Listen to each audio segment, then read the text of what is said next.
कैसे हैं मेरे दोस्तों। बहुत दिनों बाद आपके लिए मैं वीडियो लेकर आया हूँ। सबसे पहले तो मैं क्षमा चाहता हूँ, अपने ज़रूरी काम और मसरूफ़ियत की वजह से मैं वीडियो अपलोड नहीं कर पाया।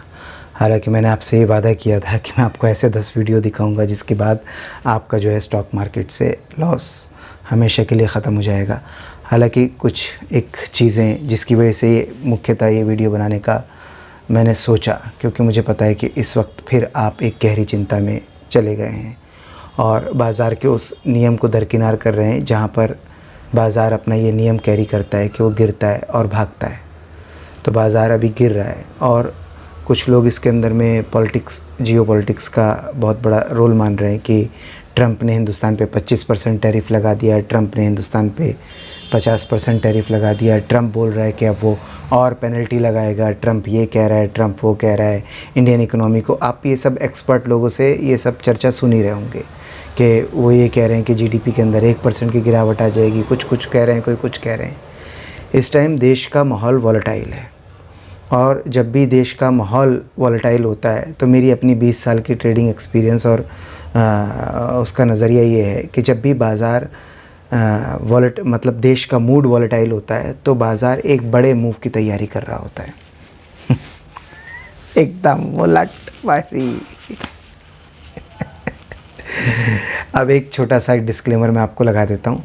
देखिए, सबसे पहली बात तो ना मैं कोई सेबी रजिस्टर्ड फाइनेंशियल एडवाइज़र हूँ और ना ही मैं कोई टिप प्रोवाइडर हूँ और ना मैं कभी भविष्य में ये सब बनूँगा। मैं तो आपकी हौसला अफजाई के लिए यहाँ पर उपस्थित होता हूँ ताकि आप लोगों को थोड़ा सा हौसला मिले और आप ये समझें कि बाज़ार के अंदर में हम लोग को कैसे ट्रेड करना चाहिए।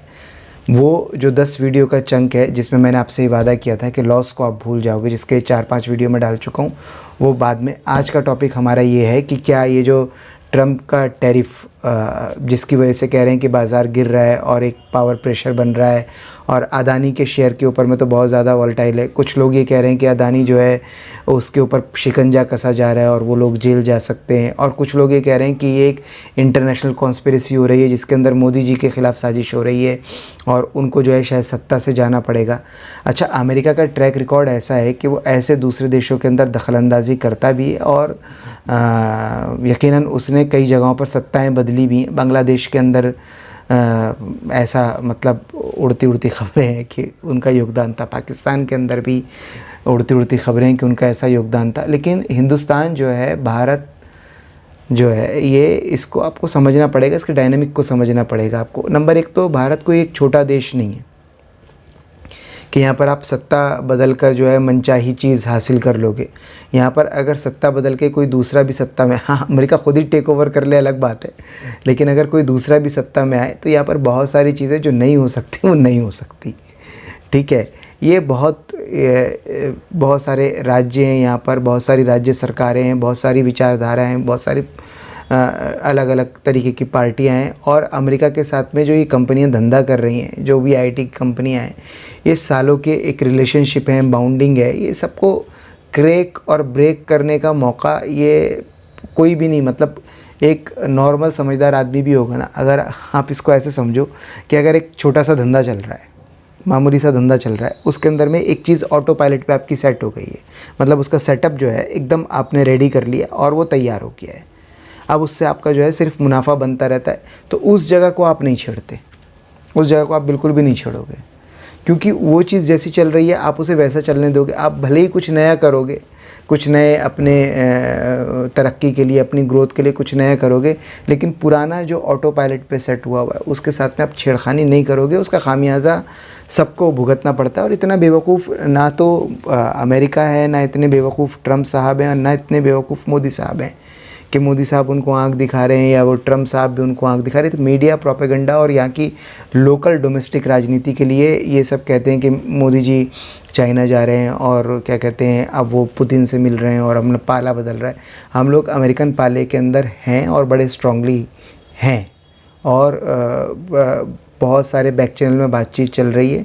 और ये जो भी उतार चढ़ाव है बाज़ार का, ये एकदम नॉर्मल उतार चढ़ाव है।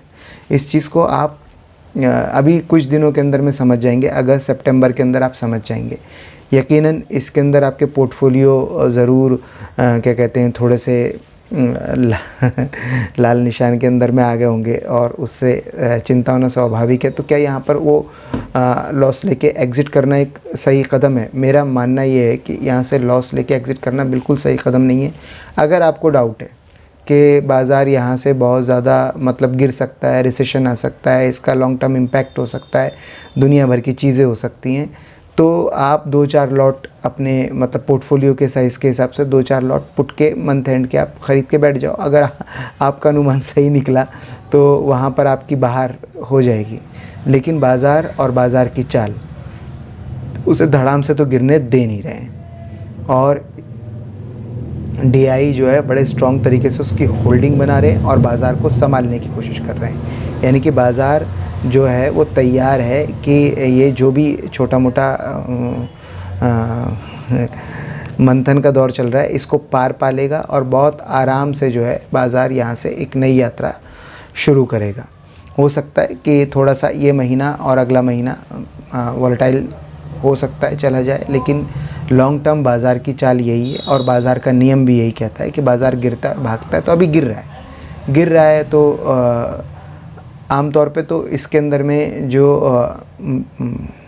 ट्रेडर जो जिनको मैंने देखा है कि जो 95% ट्रेडर हैं जो छोटे ट्रेडर हैं, वो जो लॉस खाते हैं वो एक्चुअली दो मुंह का सांप बना लेते हैं। गिर रहा है तो बेचने लगते हैं, भाग रहा है तो ख़रीदने लगते हैं। जब उनको श्योरिटी आ जाती है तो ऑप्शन के अंदर ट्रेड कर लेते हैं, फ्यूचर के अंदर बड़े बड़े लॉट साइज़ उठा लेते हैं, लीवरेज के ऊपर में ट्रेड करने लगते हैं। लेकिन अगर आप एक सिस्टमेटिक और रियल इन्वेस्टर टाइप के इन्वेस्टर मतलब लॉन्ग टर्म नहीं, आप अगर इस तरीके से ही कि आपने एक फंडामेंटल देख के कंपनी का स्टॉक सही भाव के ऊपर में पकड़ा हुआ है और आप उसको लेके बैठे हुए हैं, आप लेके बैठे रहिए, कोई बात नहीं। ये बाज़ार का नियम है कि बाज़ार जो है गिर रहा है तो ये बाज़ार भागेगा। आपका स्टॉक अगर सही फंडामेंटल का है, ये इतने बाज़ार के अंदर में भी आप देखिए हीरो मोटोकॉर्प अब परफॉर्म कर रहा है, जब बाज़ार भाग रहा था तब परफॉर्म नहीं कर रहा था। तो ये कुछ ऐसा कहना कि बाज़ार गिरता रहेगा तो स्टॉक भी गिरता रहेगा, ऐसा कुछ नहीं हो सकता। आपका स्टॉक बाज़ार के वापस आने से पहले वापस आ जाए, हो सकता है थोड़ा टाइम ज़्यादा लगा दे, लेकिन ये पैनिक करके वो लॉस बुक करके उससे एग्ज़िट करने का तो सही टाइम नहीं है। हाँ, अगर आपने ऐसा पैसा डाल दिया है जो लोन का पैसा है, जिसको आप क्या कहते हैं आपको चुकाना है और आपको निकालना है, आपके पास घर का खर्चा, आपके पास बेरोज़गारी बढ़ गई है और आपने अपने ज़रूरत का पैसा बाज़ार में कुछ एक टाइम के लिए डाला था, तो यकीनन आप फंस गए। तो मेरा ये मानना ये है कि अगर आप उसको सब्र के साथ में होल्ड करेंगे। यहाँ पर मैं आपको एक छोटा सा एग्ज़ाम्पल बताता हूँ। मेरे एक जानने वाले जिनका मतलब वो ट्रेडिंग भी करते हैं, तो जब कोरोना कोविड के अंदर में स्टॉक मार्केट बहुत ज़्यादा गिर गई तो उन्होंने मुझसे कहा कि यार मैं कुछ ये तो बाज़ार ख़त्म हो रहा है। मैंने कहा ख़त्म नहीं हो रहा, तुम ऐसा करो, तुम शेयर ख़रीद लो इस टाइम पे, जो तुम्हें बेहतर लगता है उसको ख़रीद लो। तो उन्होंने सजेशन मांगी। मैंने कहा टाटा मोटर के 68-69 रुपये के आसपास में स्टॉक चल रहा था उस टाइम पे। मैंने कहा तुम टाटा मोटर के शेयर ले लो और इसको रख के बैठो। तो उन्होंने ले लिए। अब उनके पास में तो ऑलरेडी लॉकडाउन था, कोरोना चल रहा था, कोविड था, सब कुछ था, और वो पैसे जो है वो उन्होंने मुझे बताया था, उन्होंने कुछ 10-15 लाख रुपए का लोन ले रखा था। तो उन्होंने सोचा कि 10 लाख रुपए के शेयर ले लेता हूँ और 6 महीने का तो मोरेटोरियम में ये शेयर भाग जाएंगे। तो 6 महीने का मोरेटोरियम ख़त्म हो गया तो स्टॉक तो परफॉर्म नहीं किए। तो उनको मजबूरी के अंदर में वो 78 के ऊपर में उन्होंने स्टॉक लिया था और कुछ ऐसा 70-72 के करीब वो लॉस लेके उससे फिर एग्ज़िट कर गए। फिर 5-6 महीने के अंदर में स्टॉक ने परफॉर्म किया और 1100 रुपये के आसपास का स्टॉक ने हाई लगाया। तो ये चीज़ जो है ना, ये बड़ी मतलब तकलीफ़ देती है। वो आज भी सोचते हैं कि यार मैं थोड़ा बैंक का पैनिक झेल लेता, यार मैं थोड़े टाइम होल्ड कर लेता, यार मैं रुका रहता, तो ये सब मेरे साथ होता। तो ये पैनिक लेने का टाइम, कोई भी स्टॉक मार्केट में कभी भी पैनिक लेने का टाइम नहीं होता। स्टॉक मार्केट के अंदर हमेशा टाइम होता है स्ट्रेटजी बनाने का। अब जब बाज़ार अपने तरीके से कोई मूव ले रहा है तो आप एक स्ट्रेटजी बनाते हो। तो जब स्ट्रेटजी आप बनाते हो तो उस स्ट्रेटजी के हिसाब से आप उसको मतलब बाज़ार मूव लेगा, आप स्ट्रेटजी बनाओगे और बाज़ार के अंदर अगर आप टिके रहोगे तो आप 110% आज नहीं तो कल प्रॉफिट में निकलेंगे। और मेरे हिसाब से कोई जियोपॉलिटिकल संकट नहीं है दूसरे कुछ लोगों का कहना ये है कि कांग्रेस जो है वो विदेशी हाथों में खेलती है, या मोदी जी जो हैं वो बहुत राष्ट्रवादी। इन लोगों को सच्ची में जो है राजनीति की, पॉलिटिक्स की कोई गहरी अंडरस्टैंडिंग नहीं है।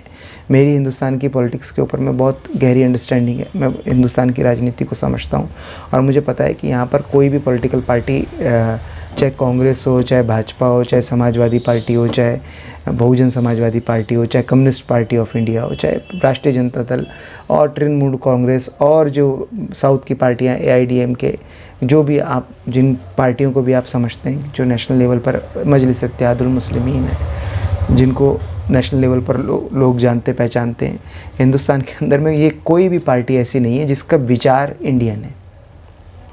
सब इम्पोर्टेंट विचार कि यहाँ पर ये इम्पोर्टेंट विचार ये कब आना शुरू हुआ? क्या भारत जो है समाजवादी विचारधारा या कम्युनिस्ट विचारधारा यहाँ पर 500 साल से है, या 1000 साल से है, या 2000 साल से?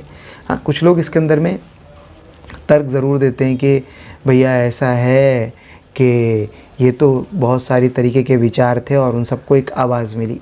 आवाज़ मिली है, टैक्स मिला है, नाम मिला है, ठीक है। और ये सब बाहर से मतलब आया है, अलग अलग तरीके के प्रेशर ग्रुप और अलग अलग तरीके पब्लिक को शांत करने के लिए। बेसिकली ये सब लोग सत्ता हैं और हम लोग जनता हैं।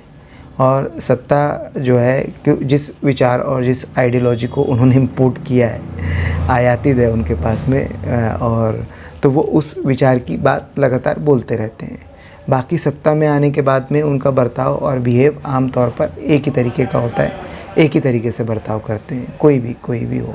तो इसलिए जो है इसको लेकर ज़्यादा परेशान नहीं होना चाहिए कि डोमेस्टिक पॉलिसीज़ की वजह से कहीं ऐसा तो नहीं कि अमेरिका और ये जो है हमारे लिए या चाइना हमारे लिए सख्त हो रहा है।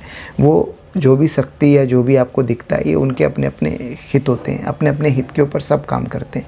हर देश काम करता है, भारत भी काम कर रहा है और देश भी काम कर रहे हैं। सबको अपने अपने हित साधने का हक़ होता है। और ये जो आयातित विचार हैं इनको अपनी विचारधारा बोलने का राइट होता है। लेकिन स्टॉक मार्केट जो है वो धंधे से चलती है।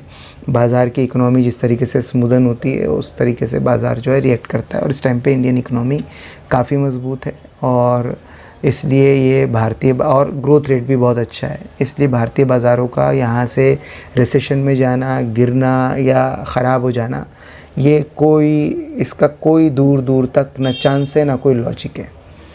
इंडियन इकोनॉमी और जो वो कोई कॉन्स्पिरेसी नहीं होगी, ये सब डील है। ट्रम्प का बार्गेन करने का स्टाइल इस तरीके से ही है और सबका अपना अपना तरीका होता है। मोदी जी का अपना एक स्टाइल है, राहुल गांधी का अपना एक स्टाइल है। सब देश चाहते हैं, सब धंधे का भला चाहते हैं, सब ग्रोथ चाहते हैं। किसी को भी कुछ गड़बड़ करने का कोई शौक़ नहीं है। हालांकि एक दूसरे के विरोधी प्रतिरोधी आवाज़ लगाते हैं, लेकिन सब लोग ईमानदारी से काम करते हैं। देश को आगे बढ़ाने के ऊपर उनका फोकस रहता है। सब लोग अपने अपने मतलब विचार से उसको आगे बढ़ाने की कोशिश करते हैं। तो मेरे हिसाब से किसी तरीके का कोई पैनिक फ़िलहाल नहीं है और आप लोगों को घबराने की कोई ज़रूरत नहीं है। और देखते ही देखते ये बाज़ार आपका 26,000, 28,000, 30,000 ये जो इसका रन है इसको ये लेगा। आप ना घबराओ। ये सफ़र बहुत है कठिन मगर न उदास हो मेरे हम सफ़र। ये सफ़र बहुत है कठिन मगर एंजॉय करो। कुछ नहीं होगा बाज़ार में। ज़्यादा अगर पोर्टफोलियो का डर लग रहा है 2-4 लॉट अपने पोर्टफोलियो के साइज़ के हिसाब से पुट के लेके बैठ जाओ, सब्र करके बैठ जाओ। ये 1 महीने के अंदर में आपको रिज़ल्ट दे देगा। मुझे नहीं लगता ये महीना भी पार करने वाला है। अगस्त नहीं तो ये सितंबर के स्टार्टिंग के अंदर ही आपको पूरी एक बहार देखने के लिए मिलेगी और आप तब मानोगे कि हाँ यार ये 15-20 साल से जो है घुइयाँ नहीं छील रहा है, ट्रेडिंग कर रहा है प्रॉफिट में।